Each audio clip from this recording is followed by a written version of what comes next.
We're going to go through and work on some maintenance for our Dremel 3D printer. And today, what we're going to do is to work with the palette leveling system. And so we have our Dremel 3D printer cam on. We're going to load a palette in.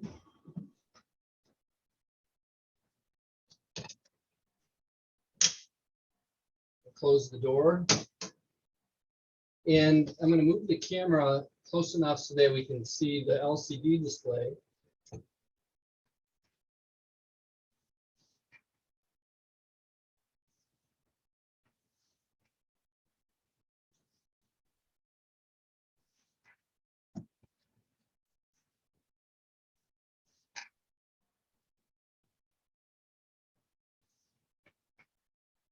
All right. And so as we look at the LCD display, we have this build button. There's a level button, filament, and tools. Now, typically what I'll do when I first come in here, and the touchpad can be a little bit wonky on it. And so when you touch these different areas of it, I kind of have to hold my finger on it a little bit. And so we selected the leveling button here. And so it says ensure leveling switches are free of glue residue. And so what they're talking about with the printer head is there's this little tab that comes down for calibrating. And you'll see that when I run it. I'm going to leave the camera where it is. And so, yeah, that's an area that you want to check. And so I'll open up the 3D printer. Uh-oh, my camera fell off. I got it back on though. Not to worry.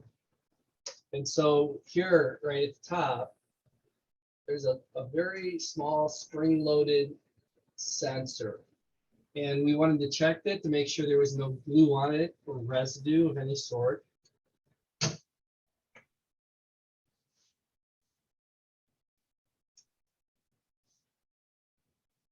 And it's advisable to put a pair of gloves on maybe sometimes, or a something, tissue or something to clean it with.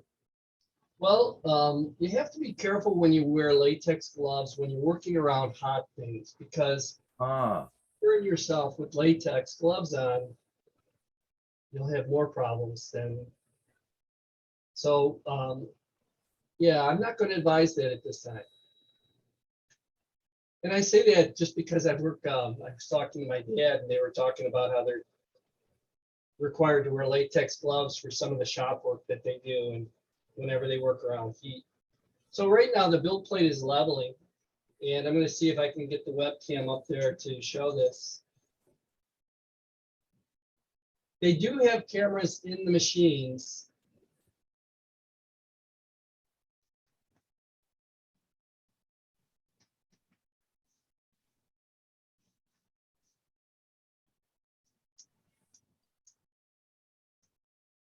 Why does the little tiny head disappear, Joe? So we'll come back to that in a minute, Al. Okay. As the machine goes through and starts to take these readings, I think the lighting is worse. I'm going to turn that off. So we're sort of in that homemade movie element here, where I'm still figuring out the best ways to videotape this. I'm going to bring this back down. So I have a build plate leveling error. And so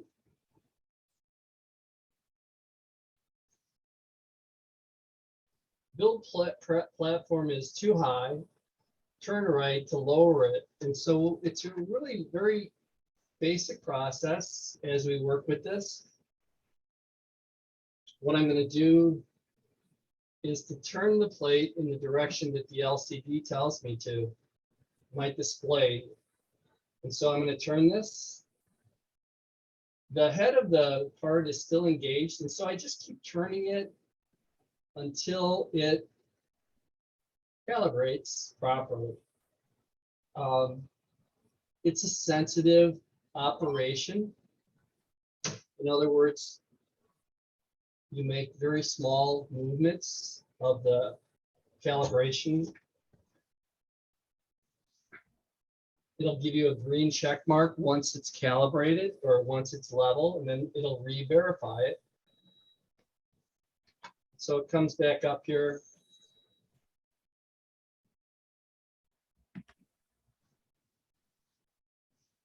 It re-verifies it.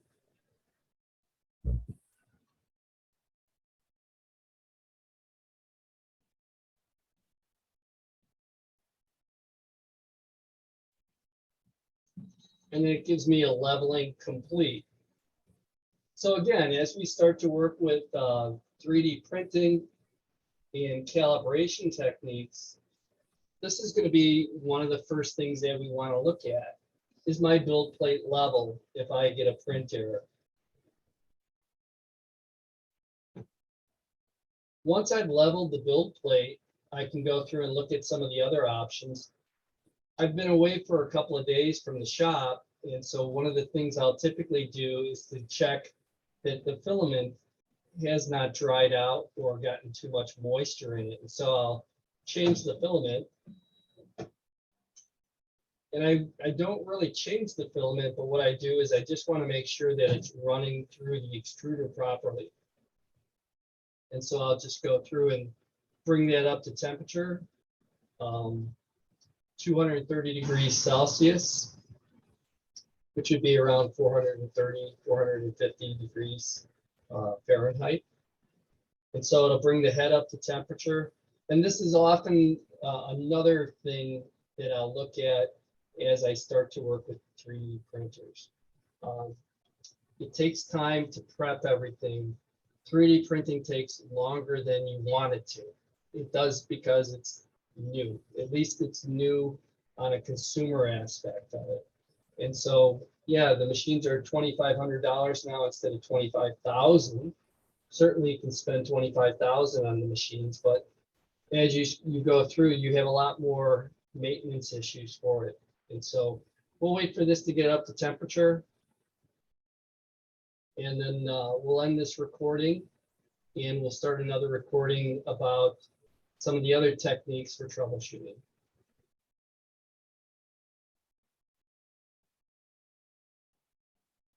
I'm going to pause the recording while that gets up to temperature.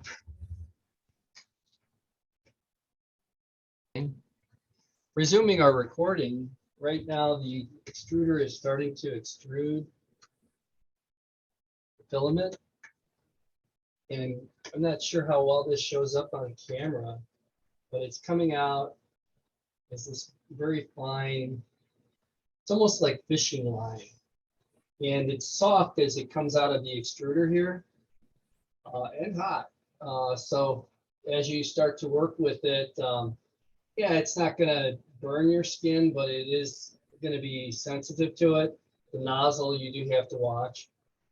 I will feed the filament. If I do need to make any changes to it, I can feed the filament in through the top of the extruder right here.